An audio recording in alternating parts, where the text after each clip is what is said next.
बैंकों का बंटाधार कांग्रेस की उन विरासतों में से एक है जिसने देश और सरकारी बैंकों को खूब नुकसान पहुंचाया। कांग्रेस ने मनमाने तरीके से बड़े बड़े ठगों को लोन दिया जो गांधी परिवार के प्रधानमंत्रियों को ही चूना लगाकर देश से फरार हो गए।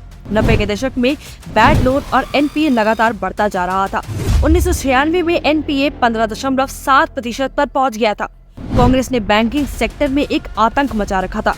1999 में जब वाजपेयी जी की सरकार बनी तब बैंकों का एनपीए 14.7% पर था, जिसे वो 2004 में कुर्सी छोड़ते वक्त 7.2% पर लेकर आए। एनपीए पर लाए सख्त कानून।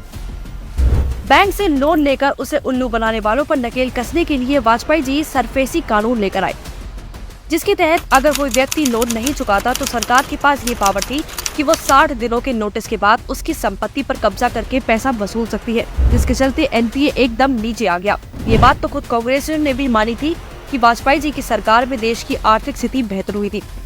वाजपेयी जी का व्यक्तित्व बेशक साधारण था, लेकिन उनकी सोच, उनकी नीतियां हमेशा देश के काम आई।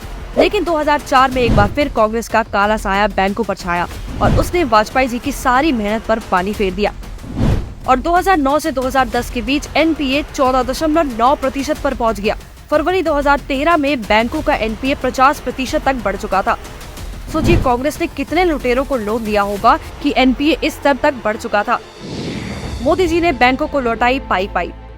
2014 में जब मोदी जी की सरकार बनी तो उन्होंने ये तय कर लिया था कि किसी और लुटेरे को बैंकों का एक भी रुपया खाने नहीं देंगे।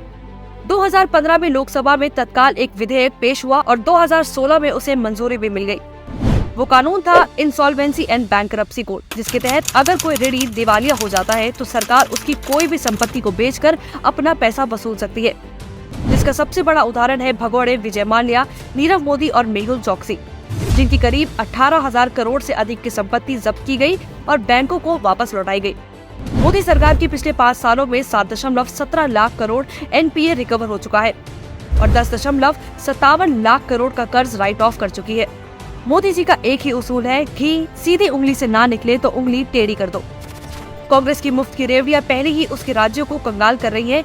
ऐसे में अगर गलती से वो सत्ता में वापस आ गई तो एक बार फिर बैंकों की बर्बादी शुरू हो जाएगी। इसलिए कांग्रेस के विपक्ष में रहने में ही देश की भलाई है।